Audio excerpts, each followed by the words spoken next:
Hello. हाँ friends, अपने employability skill जो द्वितीय वर्ष है उसमें 5 चैप्टर हैं आपके। पहला चैप्टर है अंग्रेजी साक्षरता, दूसरा है संचार कौशल, तीसरा आईटी साक्षरता, चौथा है उद्यमिता कौशल और पांचवा है सतत स्थायी कैरियर, जिनके बारे में अपने अध्ययन करते हैं। पहला चैप्टर है अपना अंग्रेजी साक्षरता, जिसके महत्वपूर्ण प्रश्नों को अपने यहाँ देखते हैं। पहला प्रश्न है, जैसे अपने देखें तो बचपन की मित्र प्रतिभा और काव्या अलग अलग कंपनियों में कार्यरत है। ये दोनों लंबे समय बाद लंच पर मिलती है। ये एक दूसरे का अभिवादन करते हुए कहेगी, लंच पर मिलती है तो आपको देखकर खुशी हुई। कहीं बाकी तो हो नहीं रहे हैं, सुप्रभात तो गुड मॉर्निंग को होता है। अगला प्रश्न, अगर आप अपने अध्यापक से अचानक बाजार में मिलते हैं तो आप किस प्रकार उनका अभिवादन करेंगे? कैसे करेंगे? अचानक बाजार में मिलते हैं, हेलो सर नहीं कहेंगे, सुप्रभात सर।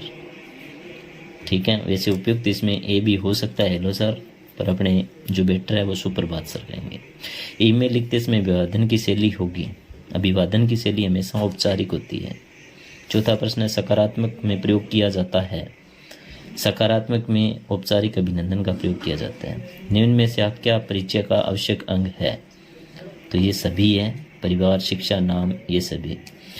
अगला प्रश्न है, इलेक्ट्रॉनिक शोरूम के एक सेल्समैन के रूप में आपका अभिवादन होगा, हमेशा और हमेशा औपचारिक होगा सेल्समैन के रूप में। आत्म परिचय में सम्मिलित है तो अपना नाम, पसंद या नापसंद बताना। तो चारों ऑप्शन आपके इसमें सही हो जाएंगे। अगला प्रश्न है, सामान्यतः लेट भी इंट्रोड्यूस वाक्य का प्रयोग किया जाता है। तो ये वाक्य आपके बिजनेस मीटिंग सी, इसमें राइट आंसर हो जाएगा। अगला प्रश्न है, आप आत्म परिचय में निम्नलिखित सूचनाएं होती है। तो आत्म परिचय के अंदर सारी सूचनाएं आ जाएगी, डी ऑप्शन हो जाएगा इसमें। अगला प्रश्न है, रोल मॉडल की कौन सी विशेषता लोगों को प्रभावित करती है? तो इसके अंदर रोल मॉडल की सारी, धैर्य है, स्वभाव क्या है, सकारात्मक व्यवहार है। तो इसके अंदर ए और सी आपका सही ऑप्शन हो जाएगा। एक रोल मॉडल का सामान्य गुण है, तो ये सारे गुण होते हैं, डी ऑप्शन सही हो जाएगा। 12वां प्रश्न, निम्न में से क्या किसी व्यक्तित्व में कमी का सूचक नहीं है? तो इसके अंदर आपके नेतृत्व कौशल है, वो आपका कमी का सूचक नहीं होता है। अगला प्रश्न है, समाज का निकटतम परिवेश जिसमें हम रहते हैं कहलाता है। पूरा का पूरा क्या कहलाता है? क्षेत्र। निम्न में से क्या पड़ोस का भाग है? तो ये चारों इसके भाग है। गांव का परिवेश है। गांव का परिवेश कैसा होता है? हमेशा यहाँ पे लिखा हुआ है बड़ा एवं शहरी। ठीक है, गांव का परिवेश शहरी नहीं होता है, जो इसमें गलत है। इसके अंदर आपका गांव का परिवेश हमेशा और हमेशा बड़ा और ग्रामीण होता है, ए ऑप्शन सही होगा इसमें। 16वां प्रश्न है, यदि आपने अपने पड़ोस में पाए जाने वाले स्थानों की सूची बनाने को कहा जाए तो आप इसमें सम्मिलित करेंगे, सारी चीज़ों को करेंगे। अगला प्रश्न है, हमारे पड़ोस में एक फूलों का बगीचा है, तो क्या होगा? सुंदर। अगला प्रश्न है, एक आदर्श पड़ोस को खुशहाल पर्यावरण की आवश्यकता है। ठीक है, सुरक्षित भी है और स्वच्छ भी है, तो इसमें डी ऑप्शन राइट होगा। कुछ प्रिंटिंग मिस्टेक है। अगला प्रश्न है, निम्न में से क्या पर्यावरण में नकारात्मक परिवर्तन के प्रभाव को नहीं दर्शाता है? तो इसके अंदर वनारोपण है, ये नकारात्मक नहीं है, ये सकारात्मक है। अगला है, अपने कार्यालय में कार्य करने के लिए प्रिंटर में कागज का प्रयोग किया जा सकता है। कौन से कागज का? नए कागज का, पुनर्नवीनीकरण का नहीं, साफ कागज का, इनमें से कोई नहीं। तो इसमें नए कागज का प्रयोग करते हैं, ए ऑप्शन राइट होगा। निम्न में से किसके द्वारा पर्यावरण को स्वच्छ हरा भरा रखा जा सकता है? तो इसके अंदर डी ऑप्शन सही हो जाएगा। बिजली बचाना, समय की मांग, हम बिजली बचा सकते हैं। तो इसमें से अपने देखें तो एलईडी के बल्ब के प्रयोग से अपने बिजली बचाते हैं। अगला है, कचरे के उचित निस्तारण एवं पुनर्चक्रण के लिए आवश्यक है पृथक्करण होना चाहिए। अगला प्रश्न है, निम्न में से कौन सा जैव निम्नीकरणीय अपशिष्ट है? खाद्य अपशिष्ट जैव निम्नीकरण है। निम्न में इसमें जल संरक्षण का सर्वोत्तम तरीका है, तो ये सारे जल संरक्षण के तरीके हैं। वर्षा जल संचयन का प्रयोग किया जाता है, वर्षा जल संचयन का जल की कमी को दूर करने में। निम्न में से क्या रुचि नहीं है? तो अभिनय भी रुचि है, भ्रमण भी रुचि है, संगीत लिखना है, तो इनमें से कोई नहीं। निम्नलिखित में से क्या भ्रमण के क्या लाभ है? आत्मविश्वास में वृद्धि होती है, उत्साहवर्धन होता है, संप्रेषण कौशल का विकास होता है भ्रमण में। तो ये सारे ही है, तो डी ऑप्शन इसमें राइट होगा, जो ये गलत है। निम्नलिखित में से कौन सा साहसिक खेलों का उदाहरण है? बंजी जंपिंग, ठीक है, तैराकी, क्रिकेट और शतरंज। साहसिक खेल है ये, बंजी जंपिंग आएगा, राइट है ये। आप समुद्र में निम्न में से कौन सा साहसिक खेल का आनंद उठा सकते हैं? Wind surfing, Sunday kiting, skating या बंजी जंपिंग। विंड सर्फिंग का आनंद उठा सकते हैं। पैराशूट पहनकर एक निश्चित संरचना से कूदना क्या है? फ्री डाइविंग है। समय, व्यक्ति और संदर्भ के आधार पर अभिवादन हो सकता है, तो ए और बी दोनों हो सकता है, सकारात्मक नहीं होता है। आत्म परिचय संप्रेषण का मुख्य कारक है क्योंकि प्रथम प्रभाव स्थायी एवं प्रभावी होता है। आप अपने दोस्तों के साथ बातचीत करते समय उन्हें किस विषय में बता सकते हैं? तो इसके 4 ऑप्शन है, तकनीकी कौशल, वित्तीय मुद्दों, शौक और शिक्षा। तो शौक के बारे में बता सकते हैं अपने दोस्तों के साथ में, ठीक है। वैसे इसके अंदर तकनीकी कौशल, वित्तीय मुद्दों के, शिक्षा के बारे में भी बता सकते हैं, तो सारे ऑप्शन वैसे राइट है। निम्नलिखित में से कौन सा अनौपचारिक अभिवादन स्कूल में पुनः आगमन में प्रयोग किया जाता है? हेलो, कैसे हैं आप। कोविड-19 जैसी महामारी की स्थिति में अभिवादन का सबसे उपयुक्त तरीका क्या है? ये इसमें नमस्कार करना दूर से, ठीक है। आप अपनी कक्षा में आए 4 नए सहपाठी को अपना परिचय किस प्रकार देंगे? क्या मैं अपना परिचय दे सकता हूँ? ठीक है, पूछना पड़ेगा। एक रोल मॉडल का गुण है, तो ये सारे गुण हैं, डी ऑप्शन हो जाएगा। संपोषणीय पर्यावरण का एक बेहतर उपाय नहीं है पॉलीथीन का प्रयोग, ठीक है। अगला, जल संरक्षण किया जा सकता है, तो सभी से ही किया जा सकता है। आप समय को प्रसन्न और तनावमुक्त करने के लिए भ्रमण हेतु जा सकते हैं, कहीं पे भी, मनोरंजन पार्क में, प्रदर्शनी, तो डी ऑप्शन राइट हो जाएगा। हेलो, ये वैभव है दिल्ली से। यह वाक्य प्रयोग किया जाता है किसके लिए? परिचय देने के लिए। प्रदूषण की 3 रणनीति में सम्मिलित है सभी, ये 10th क्लास में होता था, रिड्यूस, रिसाइकिल एंड रीयूज। अगला प्रश्न, निम्न में से कौन सा युग्म सम्मिलित नहीं है? पर्वतारोहण है, ट्रैकिंग से संबंधित है, हवाई खेल, पैराग्लाइडिंग से, शीतकालीन खेल है वो स्काउट, ये नहीं है, तो सी ऑप्शन इसका अंदर राइट हो जाएगा। इसके बाद अपने चैप्टर देखते हैं 2 नंबर, जिसका नाम है संचार कौशल। इसके महत्वपूर्ण प्रश्नों को देखते हैं। निम्नलिखित में से किसके अनुसार संचार वह प्रक्रिया जो समानता को बढ़ाती है? डेनिस मैकवेल के अनुसार। बी, कम्युनिकेशन शब्द की उत्पत्ति किस भाषा से हुई है? लैटिन भाषा से हुई है। संचार मदद करती है सभी में। मनुष्य एक सामाजिक प्राणी, उक्त वाक्य किसने कहा था? अरस्तु ने कहा था। भावनात्मक बुद्धिमत्ता विचार से संबंधित विद्वान हैं, तो इसके लिए अरस्तु और डेनियल गोलमैन दोनों हैं। निम्नलिखित में से कौन सकारात्मक भावना नहीं है? भय। भावनात्मक बुद्धिमत्ता के कितने प्रकार है? 2 प्रकार होते हैं। साक्षात्कार के समय कौन सा कार्य नहीं करना चाहिए? रिज्यूम में लिखी हुई बातों को बार बार दोहराएं, ऐसा काम नहीं करना चाहिए। कर्मचारी के उस व्यवहार पर केंद्रित होता है जो भविष्य में उसके प्रदर्शन में वृद्धि करता है, तो इसके 4 ऑप्शन अपने देखते हैं। तो इसके अंदर सकारात्मक प्रतिपुष्टि, शारीरिक भाषा तथा चेहरे की अभिव्यक्ति का अध्ययन कहलाता है। काइनेटिक्स। अनौपचारिक संचार के कितने प्रकार होते हैं? 4। श्रवण कौशल को प्रभावी बनाया जा सकता है सभी से। श्रवण कौशल को प्रभावी बनाने के कितने सूत्र दृष्टिगोचर है? 10। कार्यस्थल पर संचार को प्रभावी बनाने के लिए किस कौशल पर ध्यान दिया जाना चाहिए? सभी। वर्तमान में फेक न्यूज का सबसे बड़ा स्रोत क्या है? सोशल मीडिया, व्हाट्सएप और आदि।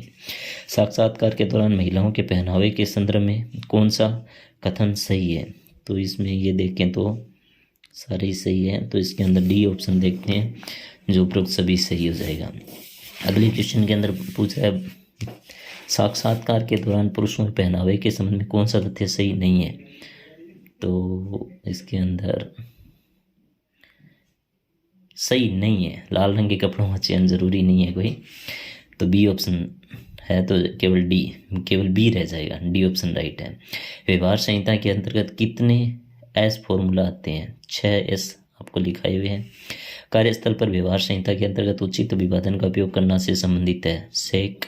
संचार सूचनाओं का आदान प्रदान है तथा एक दूसरे को समझाने के लिए यह कथन किसका है? डेविड एच हॉल्ट का। संचार का महत्व है, तो सारे हैं, डी ऑप्शन राइट हो जाएगा। निम्न में से क्या संचार में उत्पन्न बाधा का कारण नहीं है? प्रभावी संप्रेषण शैली अपनी भावनाओं को नियंत्रित या प्रकट करने की क्रिया कहलाती है।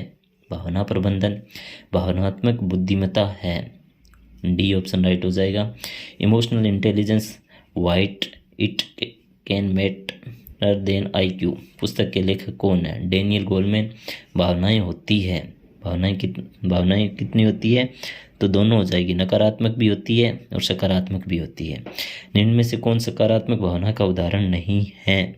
तो इसके अंदर आपके भय ऑप्शन राइट हो जाएगा, C। अगला प्रश्न है, तनाव को कम करने के लिए अपनाई जाने वाली प्रक्रिया कहलाती है? तनाव का प्रबंधन क्रोध प्रबंधन का महत्वपूर्ण उपाय है। तो सारे हो जाएंगे। सोशल मीडिया के माध्यम से व्यवसाय के प्रसार हेतु किस सोशल मीडिया प्लेटफॉर्म का प्रयोग किया जा सकता है? सभी। अंतर व्यक्तिगत संचार प्रक्रिया सम्मिलित है? ये सभी। मौखिक संप्रेषण की प्रभावशीलता वक्ता की योग्यता पर निर्भर करती है? सरल भाषा प्रयोग का, ए ऑप्शन राइट हो जाएगा। टेलीफोन द्वारा संप्रेषण का उदाहरण है? यांत्रिक संप्रेषण। संप्रेषण के प्रक्रम में प्रथम चरण है कूट संकेतन, ए ऑप्शन राइट हो जाएगा। औपचारिक संचार साधारण प्रवाहित होता है 3 दिशाओं में। अशाब्दिक संप्रेषण के लिए आवश्यक शर्त है प्रेषक और ग्राही दोनों एक ही सांस्कृतिक परिवेश के होने चाहिए। लैंगिक संवेदनशीलता की आवश्यकता क्यों है? तो इसमें सारा ही ऑप्शन हो जाएगा, डी ऑप्शन राइट हो जाएगा। अगला है, वर्तमान में फेक न्यूज़ का सबसे बड़ा स्रोत कौन सा है? तो इसके अंदर सोशल मीडिया। नेक्स्ट में से कौन सोशल मीडिया के अंतर्गत आता है? तो उपरोक्त सभी आ जाएंगे, फेसबुक, ट्विटर, इंस्टाग्राम। इसके बाद तीसरा चैप्टर जानते हैं, IT साक्षरता। RK सील जिसका किया हुआ है उसको इसका अच्छा नॉलेज होगा।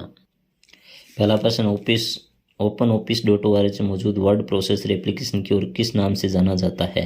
राइटर। OpenOffice.org में प्रेजेंटेशन के लिए कौन सा टूल मौजूद है? इम्प्रेस। OpenOffice.org थर्ड में निम्न में से किस पर रन हो सकता है? उपरोक्त सभी में। ओपन ऑफिस में डॉक्यूमेंट को क्लोज करने के लिए किसका प्रयोग किया जाता है? फाइल क्लोज का। माइक्रोसॉफ्ट पावर पॉइंट का प्रयोग किस हेतु किया जाता है? प्रेजेंटेशन बनाने में, स्लाइड बना करके। OpenOffice.org की मैथ एप्लीकेशन क्या कार्य करती है? फॉर्मूला एडिटर के समान कार्य करती है। ऑटोमेटिक स्लाइड शो को रोकने व चालू करने का शॉर्टकट है। तो इसके अंदर S।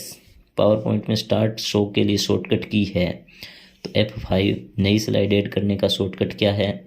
तो Ctrl+M। माइक्रोसॉफ्ट पावर पॉइंट में प्रेजेंटेशन के निम्न 2 प्रकार के साउंड इफेक्ट वाली फाइल शामिल की जा सकती है? Web files, .mid files. Microsoft power point में प्रदर्शन में एंट्री इफेक्ट एक स्लाइड के रूप में दूसरी को बदल देने को कहा जाता है? Slide transition. अगला प्रश्न, नेटवर्क के सभी कंप्यूटर से जुड़े होते हैं? सर्वर से। डेटाबेस मैनेजमेंट सिस्टम का उदाहरण है? ये सभी है। डायरेक्टरी सर्वर का उदाहरण है? ये सभी हो जाएंगे। DNS का पूरा नाम क्या है? Domain name system. कौन सा सर्वर यूजर के सैंडल एडमिनिस्ट्रेशन तथा स्रोतों को स्वीकारता है? Directory server. सर्वर के प्रकार कितने हैं? 9 प्रकार हैं। किस प्रकार की कंप्यूटिंग तकनीक सेवाओं और अनुप्रयोगों को संदर्भित करती है जो आमतौर पर वर्चुअलाइज्ड संसाधनों के माध्यम से विपरीत नेटवर्क पर चलती है? तो इसके अंदर B ऑप्शन हो जाएगा, क्लाउड कंप्यूटिंग। क्लाउड कंप्यूटिंग का अनुप्रयोग क्या है? ये सभी। निम्नलिखित में से किस में कई विशेषताएं हैं जिन्हें क्लाउड कंप्यूटिंग के रूप में जाना जाता है? इंटरनेट। निम्नलिखित में से कौन क्लाउड से संबंधित एक आवश्यक अवधारणा है? एब्स्ट्रैक्शन। B ऑप्शन राइट हो जाएगा। आपके द्वारा गूगल ड्राइव पर रखे गए दस्तावेज कहाँ संग्रहित होते हैं? क्लाउड में होते हैं। एक कंप्यूटर है जो अन्य कंप्यूटर को डाटा प्रदान करता है? सर्वर। तो इसके बाद आगे अपने देखते हैं, ड्रैगन एनीवेयर की सटीकता है 99%। स्पीच सेटिंग बदलने हेतु उपलब्ध बोलियों में से चयन करने के लिए किस विकल्प का उपयोग किया जाता है? रीजन। ऑडियो गति बदलने कौन सा विकल्प उपलब्ध है? सभी। आप बोले गए शब्दों और वाक्यों अनुवाद कर सकते हैं यदि आपके डिवाइस में क्या है? माइक्रोफोन है। इसके बाद स्पीच सेटिंग बदलने में अपमानजनक शब्दों को अनुवाद करने के लिए इनपुट पर टैप करें, रीजन हो जाएगा। निम्नलिखित में से किसे कृत्रिम बुद्धिमत्ता का जनक कहा जाता है? C जॉन मैकार्थी को। निम्नलिखित में से किसने एस्प्रिट नामक कार्यक्रम की शुरुआत की थी?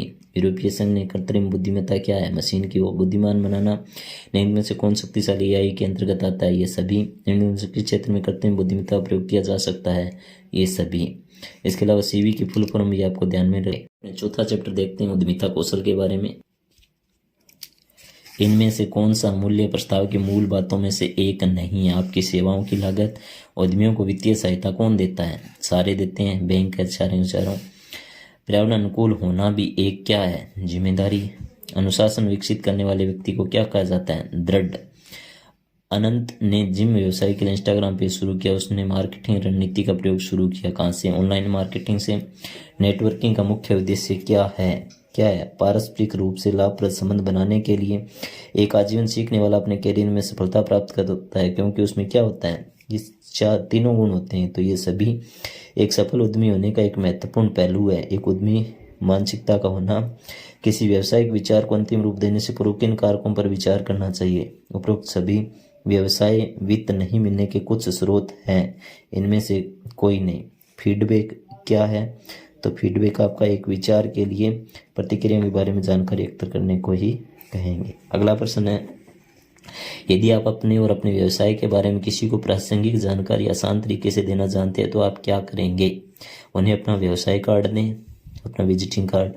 उद्यमी अपने व्यवसाय के काम करने और बढ़ने के लिए अलग और अनोखे विचारों के साथ आते हैं। उद्यमी का यह कौशल क्या है? रचनात्मकता। उद्यमी जो व्यवसाय को बढ़ाने के लिए अपने कर्मचारियों का मार्गदर्शन और समर्थन करते हैं, वे दूसरों के लिए एक आदर्श होते हैं, एक नेता। रचनात्मक, एक जोखिम लेने वाला, महत्वाकांक्षा। ठीक है, तो इसमें एक जोखिम लेने वाला होगा, गलत है, इसमें नेता नहीं होगा। ग्राहक क्या चाहते हैं ये पता लगाने के लिए अच्छी गुणवत्ता विधि क्या है? उनसे बात करना और सर्वेक्षण करना। निम्न में से कौन सा एक उद्यमी के लिए आवश्यक कौशल नहीं है? ड्राइंग कौशल नहीं, जरूरी नहीं है। आत्म मूल्यांकन कुछ ऐसा है जो आपको अपनी ताकत को अधिगम करने और अपनी कमजोरियों को कम करने में मदद करता है। अपने समय का प्रबंधन विफल करने के कुछ परिणाम हो सकते हैं। छूटी हुई समय सीमा। सुमन समय प्रबंधन के चरणों का पालन कर रही है। उसने सिर्फ अपने कार्यों की एक सूची बनाई और अनुमान लगाया कि उन्हें कितना समय लगेगा। उसे आगे क्या करना चाहिए? उसे अपने कार्यों को प्राथमिकता देनी चाहिए, महत्व के क्रम में रखना चाहिए। उद्यमियों के बारे में इनमें से कौन सा कथन सत्य है? व्यवसाय कोई भी शुरू कर सकता है।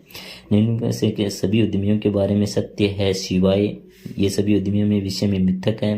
निम्न में से धैर्य से संबंधित सत्य है सभी। निम्नलिखित में से कौन सा एक ग्राहक सर्वेक्षण करते समय याद रखने वाला महत्वपूर्ण तत्वों को स्पष्ट रूप से बताता है? सुने, देखें और सीखें। मूल्य प्रस्ताव क्या है? बी हो जाएगा। वह प्रक्रिया जिसके द्वारा आप उपभोक्ता के दिमाग में किसी उत्पाद या सेवा की एक अनूठी छवि बनाते हैं। किसी व्यवसाय को पर्यावरण के अनुकूल चलाने के लिए क्या करना चाहिए? कागज रहित भुगतान और कम ऊर्जा की खपत करनी चाहिए। निम्न में कौन सा एक एकल खिड़की तंत्र का लाभ है? समय में कमी होती है, दक्षता आती है, पारदर्शिता होती है। प्रोटोटाइप क्या है? उत्पाद सेवा का पहला संस्करण। निम्न में से कौन सा नए उत्पाद के लिए सुझाव देता है और नए उत्पादों के विपणन में भी सहायता करता है? एक उपभोक्ता।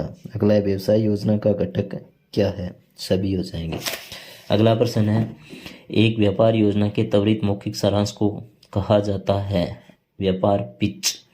अगला प्रश्न है, संभावित निवेशकों को एक व्यापार योजना की जानकारी होनी चाहिए, स्पष्ट और संक्षिप्त। अगला प्रश्न है, संसाधन संपन्नता में सहायता करता है, चुनौतियों का सामना। मानव संसाधन है, बी और सी दोनों हो जाएंगे, आपके कर्मचारी और अन्य सहायक और अपने ग्राहक। इनमें से कौन सा संसाधन नहीं है? वोच। जब आपकी अपनी क्षमताओं पर भरोसा और खुद पर भरोसा है तो आप क्या है? आत्मविश्वास। एक उद्यमी को संसाधन संपन्न बनने के लिए होना चाहिए, कल्पनाशील भी होना चाहिए और रचनात्मक भी होना चाहिए। विपणन शब्द का अर्थ है विज्ञापन, बिक्री संवर्धन, प्रचार और सार्वजनिक संबंध गतिविधियां। ए ऑप्शन राइट हो जाएगा। मार्केटिंग लोग निम्नलिखित संस्थाओं को विपणित करते हैं, उपरोक्त सभी। एक टैगलाइन है आपके व्यवसाय का विवरण।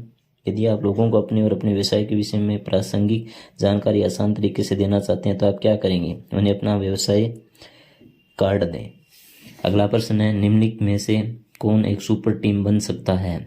समान व्यवसाय हितों या ग्राहकों के व्यवसाय वाले सभी स्थानीय उद्यमी। प्रभावी नेटवर्किंग के लिए एक महत्वपूर्ण नियम है, अपने संपर्कों के संपर्क में रहें। नेटवर्किंग बातचीत शुरू करने का एक तरीका है, तो इसके अंदर राइट ऑप्शन आपका ए ही हो जाएगा। हाय मेरा नाम है, मेरे पास है व्यापार, आप क्या करते हैं? आप आजीवन सीखने वाले हैं, यदि आप बढ़ते रहें और अपने ज्ञान को जोड़ते रहें। आजीवन शिक्षार्थी होने के लाभों में से एक है एक बेहतर निर्णय निर्माता बनना। निम्न में से कौन सी विशेषताओं को आजीवन शिक्षार्थियों द्वारा दिखाया गया है? आत्मविश्वास। तो अब अपने अंतिम चैप्टर सतत या स्थायी कैरियर के प्रश्नों को देखते हैं। काम या कार्य का भविष्य हमेशा होता है, सभी के लिए अलग। हमें कैरियर विकास और के निर्माण की जरूरत है। स्थायी कौशल। निम्न में कौन सा कौशल कैरियर विकास के लिए जरूरी है? ये सभी प्रभावी कैरियर नियोजन में शामिल है। ये सभी कैरियर विकल्प महत्वपूर्ण हैं कैरियर लक्ष्य की प्राप्ति के लिए और स्थिति के अनुसार बदलने के लिए। ऑनलाइन मार्केट स्कैन का उद्देश्य क्या है? तो ये सारे ऑप्शन राइट हो जाएंगे उपरोक्त सभी।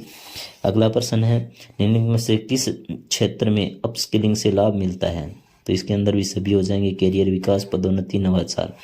कैरियर की तैयारी के लिए निम्नलिखित में से कौन सी चीज महत्वपूर्ण है? तो इसके अंदर भी सभी हो जाएगा, सूचना प्रौद्योगिकी, संचार, पेशेवर नैतिकता। वर्ष 2019 में किस मंत्रालय ने राष्ट्रीय शिक्षुता प्रोत्साहन योजना की शुरुआत की थी? मानव संसाधन विकास ने। www.shine.com किस क्षेत्र से संबंधित साइट है? कैरियर व रोजगार से। निम्न में से कौन सा उम्मीदवार के रिज्यूम का भाग है? सारे ही भाग हैं। श्रेणी एक दे रखी है 55, 50, 45, इसमें से कौन सा पद रिक्त है? तो इसके अंदर 35 रिक्त हो जाएगा क्रम से। ए की माँ बी की बहन है और सी की बेटी है। डी बेटी है बी की और बहन है ई की। तो सी का ई से क्या संबंध है? तो ये अपने रीजनिंग से संबंधित प्रश्न हो जाएगा, नाना या नानी। आगे चलते हैं। 120 - 60 भाग 15 × 4 + 4 - 2 बोर्ड मास नियम लगा करके इसका उत्तर निकाल लेंगे। 121 बजट से पहले किसी कार की कीमत 30% बढ़ाई जाती है और बजट में फिर 10% बढ़ाई जाती है। कार की कीमत में कुल कितने प्रतिशत की वृद्धि हुई? तो इसको भी अपने मैथमेटिक्स तरीके से हल कर लेंगे। 43%। एक व्यक्ति अपने सामान को 5% लाभ पर बेचता है तथा 20% कम वजन का प्रयोग करता है, उसका कुल प्रतिशत लाभ ज्ञात कीजिए। 31.25%। सामान्य साक्षात्कार के लिए उम्मीदवार को निर्धारित समय से कितने देर पहले पहुंचना चाहिए? 15 से 20 मिनट। ऑनलाइन साक्षात्कार के लिए किस बात का ध्यान रखना चाहिए? उचित स्थान, माध्यम, इंटरनेट। अगला प्रश्न है, ने कार्य संस्कृति को काफी हद तक बदल दिया है। किसने बदल दिया है? प्रौद्योगिकी और इंटरनेट ने। वर्तमान दुनिया में पैसे के लेन देन की प्रबलता है किसमें? ऑनलाइन हस्तांतरण में। कैरियर विकास के लिए हमें के प्रति अद्यतन रहने की आवश्यकता होती है। इनमें से कोई नहीं। स्थायी कैरियर के व्यक्ति में किस प्रकार का कौशल होना चाहिए? सभी। स्थायी कैरियर की अवधारणा किस पर निर्भर होती है? उपरोक्त सभी। कैरियर के संदर्भ में निम्नलिखित में से कौन सा कथन सत्य है? उपरोक्त सभी। कैरियर का ध्यान केंद्रित होता है। सभी में। निम्न में से कौन कैरियर नियोजन का अंग है? इसमें भी सभी ऑप्शन राइट हो जाएंगे। अगला प्रश्न है, कैरियर नियोजन के लिए बाजार के रुझान उपयोगी होते हैं क्योंकि वे सहायता करते हैं उन नौकरियों की पहचान करते हैं में जो अभी मांग में है। ऑनलाइन मार्केट स्कैन एक प्रक्रिया है जिसके द्वारा आप उपरोक्त सभी निम्नलिखित में से कौन से अपस्किलिंग के लाभ है? उपरोक्त सभी। प्रशिक्षण की एक भुगतान अवधि है जो किसी व्यक्ति को एक विशेष कौशल या उद्योग विशिष्ट कौशल सीखने की अनुमति देता है। अप्रेंटिसशिप। भारत सरकार के राष्ट्रीय शिक्षुता संवर्धन योजना का उद्देश्य क्या है? अप्रेंटिसशिप का युवाओं को ऑन द जॉब प्रशिक्षण प्रदान करना। निम्नलिखित में से किस वर्ष भारत सरकार ने श्रेष्ठ योजना की शुरुआत की थी? 2019 में। निम्नलिखित में से कौन सी नौकरी से संबंधित एक ऑनलाइन साइट्स है? कौन सी है? सारी है। निम्नलिखित में से किसका उल्लेख आपके रिज्यूम में होता है? सभी का। को किसी व्यक्ति की कुछ करने की स्वाभाविक क्षमता के रूप में परिभाषित किया जा सकता है? अभिरुचि का। एक सामान्य योग्यता परीक्षण में उम्मीदवार किस गुण को परखने की कोशिश की जाती है? ए और बी दोनों। श्रेणी दे रखी है, इसमें प्रश्न के चिन्ह पर क्या आएगा? तो इसमें 169 आएगा। ए बी की पत्नी है, डी ए का भाई है, पी तथा क्यू ई के बच्चे हैं जो कि डी की पत्नी है। बी क्यू से किस प्रकार संबंधित है? रीजनिंग का प्रश्न है। अंकल, एक कर्मचारी के रूप में कार्यस्थल पर आपका यह दायित्व है कि उपरोक्त में से कोई नहीं। अपनी सुरक्षा का ध्यान रखेंगे अपने। तो ये डी ऑप्शन राइट हो जाएगा। निम्नलिखित में से कौन सा ऑनलाइन साक्षात्कार का प्लेटफॉर्म है? अभी स्काइप भी चल रहा है, गूगल मीट भी हो रहा है, जूम भी चल रहा है। यौन उत्पीड़न अधिनियम 2013 कब लागू किया गया? 9 दिसंबर 2013 को। का अर्थ है यौन प्रकृति का कोई भी आचरण जो किसी व्यक्ति को आहत या अपमानित करता है, यौन उत्पीड़न। यौन उत्पीड़न अधिनियम 2013 उन संस्थाओं पर लागू होता है जहां से अधिक लोग काम करते हैं। कितने? 10 से ज्यादा लोग काम करते हैं।